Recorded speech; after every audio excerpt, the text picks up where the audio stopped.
एक रिपोर्ट आपण पाहणार आहोत। ओझर गावात द्वार यात्रेच्या निमित्तानं उत्साहाचं वातावरण आहे। अष्टविनायकांपैकी एक असलेल्या ओझरच्या विघ्नेश्वराची द्वारयात्रा दरवर्षी मोठ्या जल्लोषात साजरी केली जाते। चला तर मग ओझरच्या विघ्नेश्वराची द्वारयात्रा नेमकी कशी साजरी केली जाते हे पाहूयात या रिपोर्टमधून।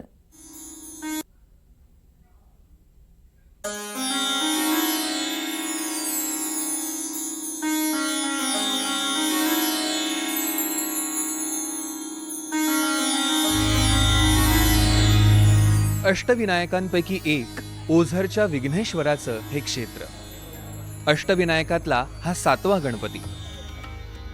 पुणे जिल्ह्यातील ओझर गावात विघ्नेश्वराचं प्राचीन मंदिर आहे। या ठिकाणी गणपतीनं विघ्नासूर नावाच्या असुराचा वध केला होता आणि तेव्हापासूनच या गणपतीला विघ्नेश्वर असं नाव पडलं अशी एक आख्यायिका आहे। गणेश भक्तांचं श्रद्धास्थान असलेल्या विघ्नहर मंदिरात गणेशोत्सव काळात 4 दिवसांची द्वारयात्रा आणि पालखी उत्सव साजरा केला जातो। ओझरमध्ये हजारो वर्षांपासून द्वारयात्रेची परंपरा साजरी केली जाते। गणपती आपल्या आजूबाजूच्या गावातील 4 बहिणींना आमंत्रित करण्यासाठी पालखीतून जातो।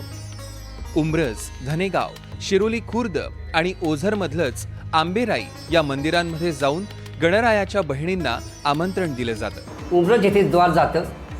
शिवाय अंगावर न पायामध्ये चप्पल न घालता लहान थोर मंडळी ह्या द्वाराला जात असतात। त्या ठिकाणी लक्ष्मीनारायणची पूजा होते। लक्ष्मीपूजन झाल्यानंतर परत द्वार इथे येते, त्या समारोप होतो। ही प्रथा शेकडो वर्षाची, हजारो वर्षाची प्रथा या ठिकाणी चालत आलेली आहे। दुसरा द्वार धनगरवाडी जाणार आहे, तिसरा द्वार शिरवली इथे जाणार आहे आणि चौथा द्वार इथं गावाच्या जवळ एक आमराई म्हणून या गावामध्ये जातो।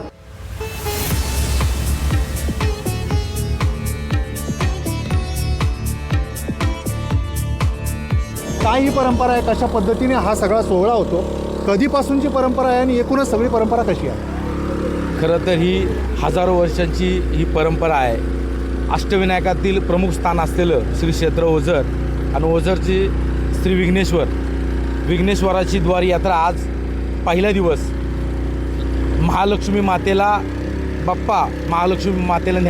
न्यायला येतात।